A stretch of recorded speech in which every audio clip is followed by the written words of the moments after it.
ప్రతిధ్వని రచన Kommareddy Srinivasa Reddy, APSRTC. ఎండైనా వానైనా తుఫానైనా ప్రకృతి తన పని తాను చేసుకుపోతుంది.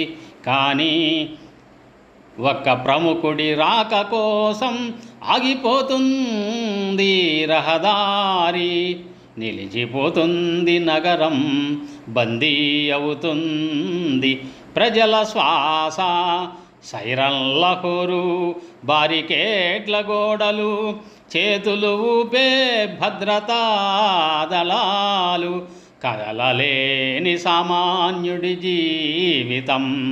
ఆ బస్సులో పరీక్షకు పరుగెత్తే విద్యార్థి, ఆటోలో నొప్పితో విలవిలలాడే రోగి, కారులో నెలలు నిండిన గర్భిణి, బైక్పై ఎండలో అలసిపోయిన వృద్ధుడు, తల్లి ఒడిలో ఏడుస్తున్న పసిపాప, వాళ్ళందరి సమయానికి విలువలేదా?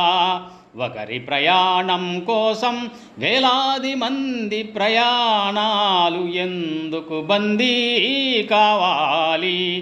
చూడండి, ఎవరు గొడవ పడరు, ఎవరు ప్రశ్నించరు. కళ్ళలో అసహనం, పెదవులపై మౌనం. ఎందుకంటే ప్రశ్నించే ధైర్యం కంటే పరిణామాల భయమే పెద్దది. ఎవరో ఒకరు ఇది సరైంది కాదని గొంతెత్తినా, ఆ గొంతుకు తోడుగా మరో గొంతు వినిపించదు. అలా నిజం ఒంటరిగా నిలబడుతుంది. మౌనం మాత్రం జనసమూహంగా మారుతుంది. ప్రజాస్వామ్యం అంటే ప్రజల కోసం వ్యవస్థలు నడపటం. ప్రజలే ఆగి అధికారమే దూసుకుపోవటం కాదు. ఆ రోజు వస్తుందా? సైరన్ శబ్దం కంటే సామాన్యుడి నిట్టూర్పు పెద్దగా వినిపించే రోజు.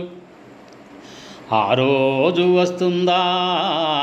బాధలో ఉన్న సామాన్యులకు దారి ఇచ్చే సంస్కారం మన పాలన